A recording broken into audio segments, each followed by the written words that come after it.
So now what we're going to do is look at the third option when you have the ambiguous case, which is side-side angle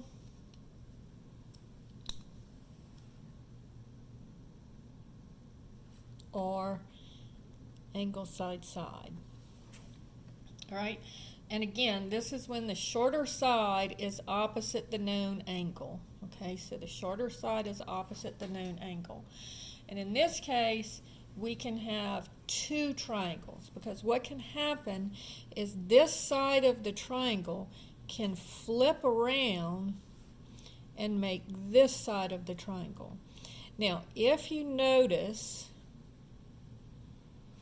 on this triangle right here, this side and this side are both this shorter side. So this is an isosceles triangle.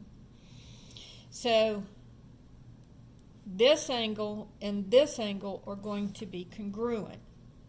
And so if this is angle theta,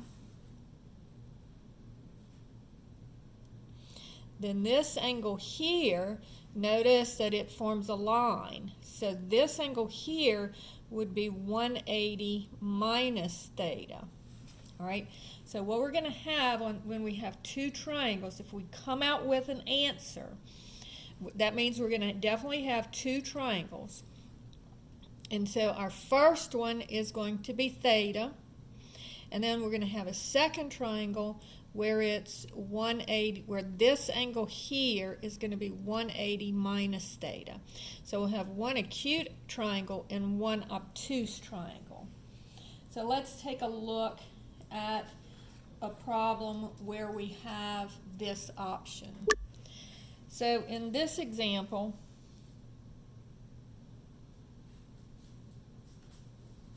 and again, I'm always going to draw the triangle to kind of look the same. And always I'm going to put my angle right here. So we know that the angle is 35 degrees. And then the side next to it is 8 and the side opposite is 6. So notice again, we have angle side side. So it is the ambiguous case. And the longest side is next to the angle. So the shortest side is opposite the known angle. So that tells us I either have 0 triangles or 2 triangles. So let's say, again, let's call this A, B, and C. All right? So this is going to be, I'm looking for angle C, so sine of A over A equals sine of C over C. And so sine of 35 degrees over 6 is equal to sine of C over 8. Multiply both sides by 8 because I'm solving for C. And I will have here the 8's cancel, and I get the sine of C is equal to 8 times the sine of 35 divided by 6 equals 0.7648. And so now notice that this is a number that is smaller than 1. So that tells me that I will have an angle here. So I get, taking the inverse sine of both sides,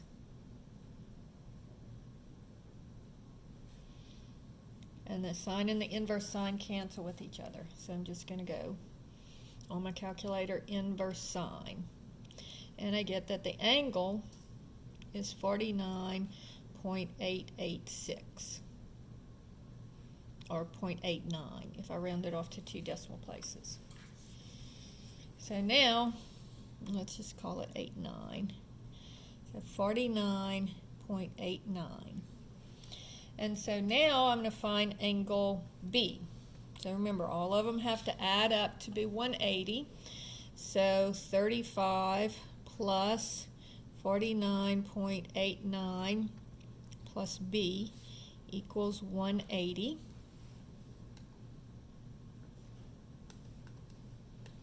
And so I get 84.89 plus B equals 180.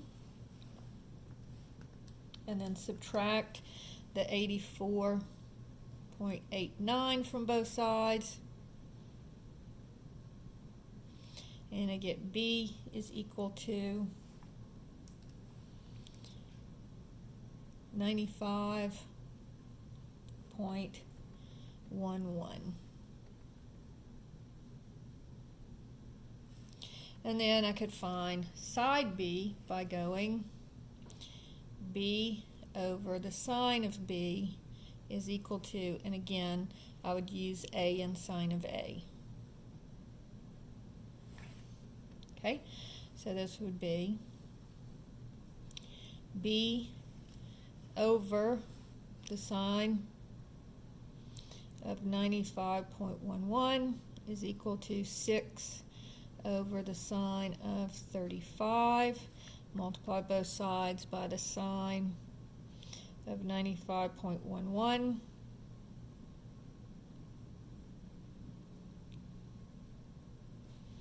Over 1.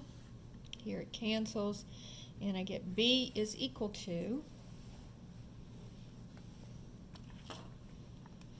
so I have 6 times the sine of 95.11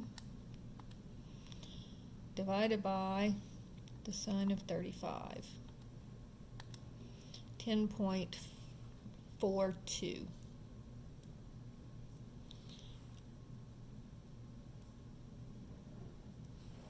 All right, and so again, notice that the smallest angle has the smallest side, the largest angle has the longest side, and the middle angle has the medium side. Now, that's triangle 1. Now, that's whenever you have this ambiguous case where the shorter side is opposite the known angle and you get an answer for C, which is what we did here, then my other triangle is going to be an obtuse angle. And this angle here will always be 180 minus the angle that I got in the first one. So 180 minus 49.89 in this case. So 180 minus 49.89 is 130.11. So now I know that this angle here is 35 degrees. I know that this angle here is 130.11. I know that this side is 8 and this side is 6. And remember, the reason that it's always 180 minus theta, this is like a little formula that you should know, but the reason that it's that is because, remember, if I swing this side over to here, it makes an isosceles triangle. And so this angle is theta and this angle is theta. Well, if this angle here is theta, then because these two lines, these two angles are supplementary, remember they make a line, remember that term supplementary? Well, supplementary angles add up to 180. And so this angle here will always be 180 minus theta. And now I can find out, and again I'll call this A, B, and C. So I need to find out what this angle is. And so 35 plus 130.11 plus B equals 180. Right? And so that would be 165.11 plus B equals 180. Subtract the 165.11. And I get B is equal to, let's see, it would be 14.89.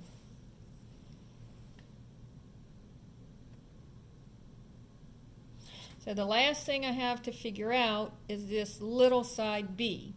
So again, going back to what I knew originally, I know a and sine of a, and I'm looking for b, and I know now the sine of b because I know b. And so a over sine of a equals b over the sine of b.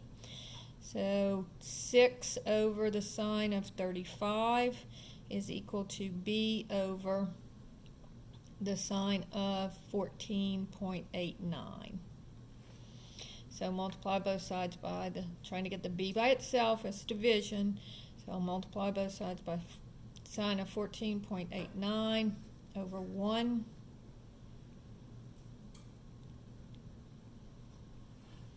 And I get, over here they cancel, b equals,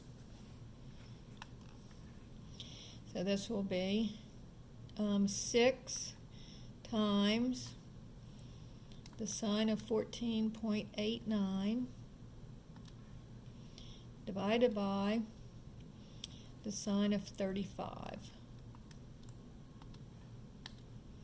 And this would be 2.69 if I round it off. All right? So, notice again, the smallest angle has the smallest side, the longest angle has the largest side, and the medium angle has the medium side. All right? And because these are not right triangles, you can't say a squared plus b squared equals c squared. That's only true, it only holds for right triangles, and none of these are right triangles. And so you use the law of sines when you don't have right triangles. So that gives you all three of the ambiguous cases. Let's go over them one more time. If the longest side is opposite the known angle, then you're only going to have one triangle. You don't have to look for two. If the side opposite the known angle is shorter than the one next to the known angle, then you know that it's either going to be 0 triangles or 2 triangles, okay? So in this case, you come out with, you can't do this inverse sine and you get error. So you go, oh, there's no triangles. And in this case, you say, oh, okay, then on this one I have the side opposite the known angle is shorter, is the shortest side of the two. So I look at it and I say, okay, that tells me that I'm either going to have 0 angles or 2 triangles. And I solve it just like I normally do, sine of a over a equals cosine of c over c, and I get an angle. And so that tells me, oh, there are 2 triangles here. So then I'm going to do, to do my obtuse triangle, then I'm going to do 180 minus theta to get this new angle. Once I do that, I can solve the rest of my triangle. So that on this case, when you have the one opposite the known angle is the shorter of the 2 sides, then you know the ambiguous case either has 0 or 2 triangles. So that is the law of sines in a nutshell.